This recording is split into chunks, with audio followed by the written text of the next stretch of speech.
रात हम करेंगे, 9 दिन दिल से पूजा पाठ हम करेंगे।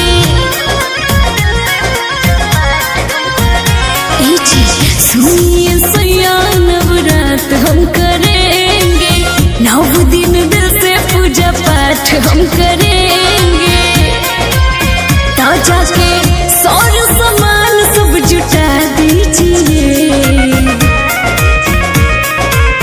पैसा के दिक्कत भइल मोर धनिया, नैहर से अपना मंगा लीजिए।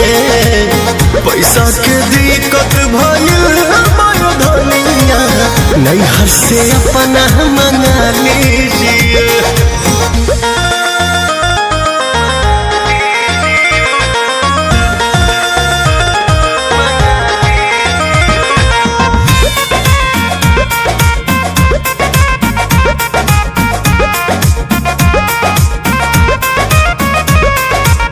कर पूजा पाठ धनी मना न करे, बाकी हमारो हाल जान लो, बाकी हमारो हाल जान लो।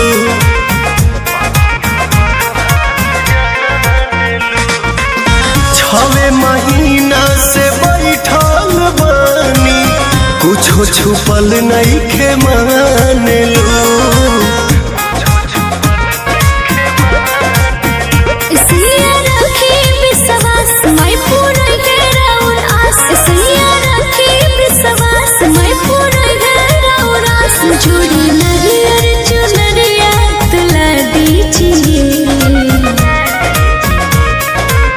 पैसा के दिक्कत भइल मोर धनिया, नैहर से अपना मंगा लीजिए।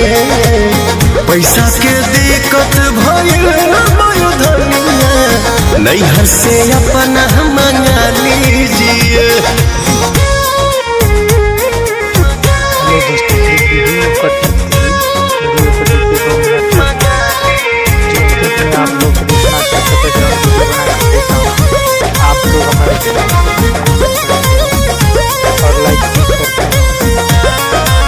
फोनमा लगावा अपना मम्मी से कहा, कुछ रुपया उधार दिए, कुछ रुपया उधार दिए।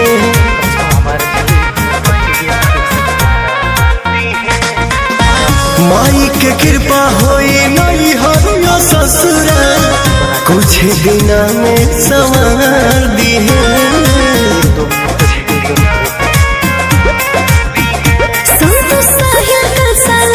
भजन पवन से गवई है, संत साहिल कर सालई है, भजन पवन से गवई है। टेंशन छोड़िए मैया में ध्यान लगा लीजिए। पैसा के दिक्कत भइल मोर धनिया, हंसो भर दिया वे जला लीजिए।